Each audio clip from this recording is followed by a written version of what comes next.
Bismillahirrahmanirrahim, wassalatu wassalam ala rasoulihil karim. Mesdames, mesdemoiselles, messieurs, bonjour, j'espère que vous allez bien. Nous allons faire aujourd'hui la pâte à pizza ou la recette à pizza sans tomate. On va utiliser la farine complète de Dar Lahlo. Pourquoi faire la farine complète? Parce que tout court, la farine blanche est déconseillée pour notre santé.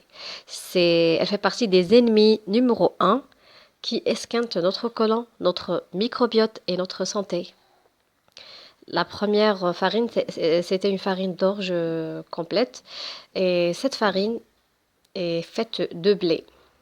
Donc, on a deux sortes de farine complète. J'utilisais auparavant la farine complète de Mama, où c'est écrit farine complète, mais je pense qu'elle est semi-complète parce qu'on trouve quand même que la farine, elle est très fine avec quelques graines, beaucoup de morceaux de son de blé.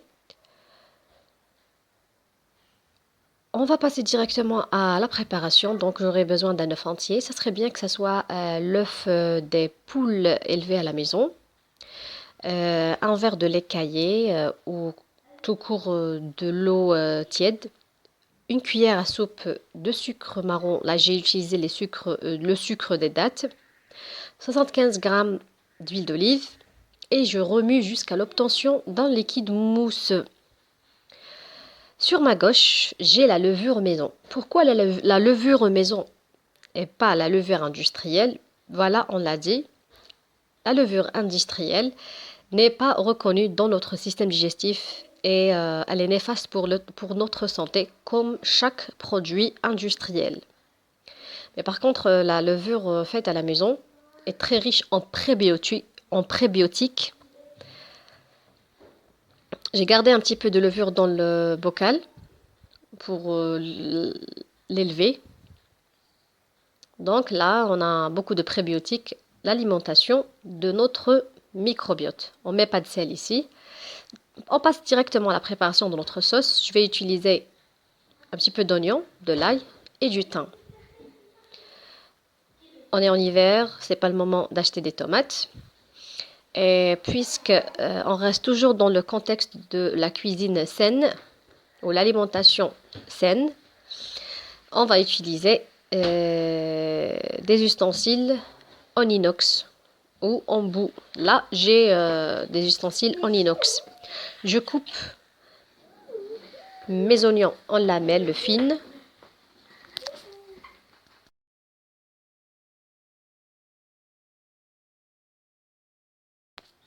Je vous encourage à essayer cette sauce tomate et en tout court cette pizza parce qu'elle est très très bonne, que ce soit pour les gens qui ont l'habitude de manger sainement ou les gens qui n'ont pas l'habitude de manger sainement. C'est une recette extraordinaire. Je coupe aussi l'ail comme ça, quand vous voyez en lamelles fines. J'utilise le thym, un petit peu d'huile d'olive ou du smen. Le gros sel parce qu'il est plus nutritif que l'autre. Un petit peu de poivron rouge moulu d'une manière traditionnelle aussi, chez une femme qui le fait à la maison. Je reviens à ma pâte. Je vais mettre un petit peu de sel. Je mets de la farine jusqu'à l'obtention d'une pâte molle.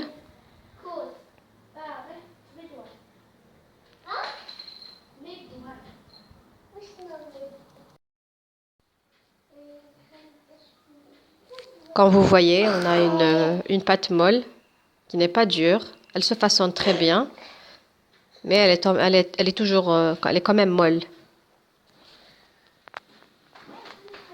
On laisse la pâte se reposer pendant 30 minutes à 2 heures à peu près. Et là, je reviens à ma sauce tomate. Ça sent très très très bon. Franchement, c'est super bon. Je vous encourage à l'essayer. Elle est extraordinaire. Si vous n'avez pas de tomates conservées à la maison, comme ça, vous pouvez utiliser cette recette. Essayez cette recette pour faire votre pâte à pizza. J'espère qu'en été 2020, vous ferez votre tomate conservée. J'ai mis un petit peu de thon ici. Et là, vous voyez que la levure a doublé de volume. Si vous faites cette recette pour la première fois, Vous pouvez utiliser le papier cuisson pour ne pas casser la pâte.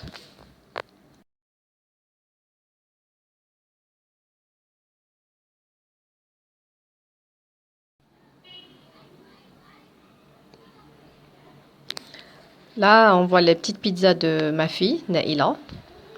J'ai mis en dessus la sauce tomate. Et ça, c'est le travail de Naïla, masha'Allah. Là, j'ai du thon qui contient que de l'eau, du thon et du sel. Ça ne contient pas d'huile.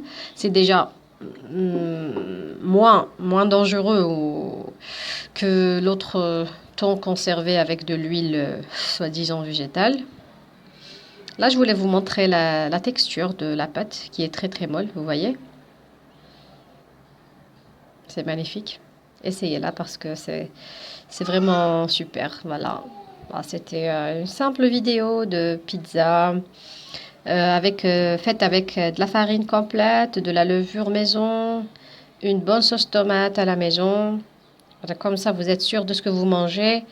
Et en plus, c'est très riche en prébiotiques. Comme ça, vous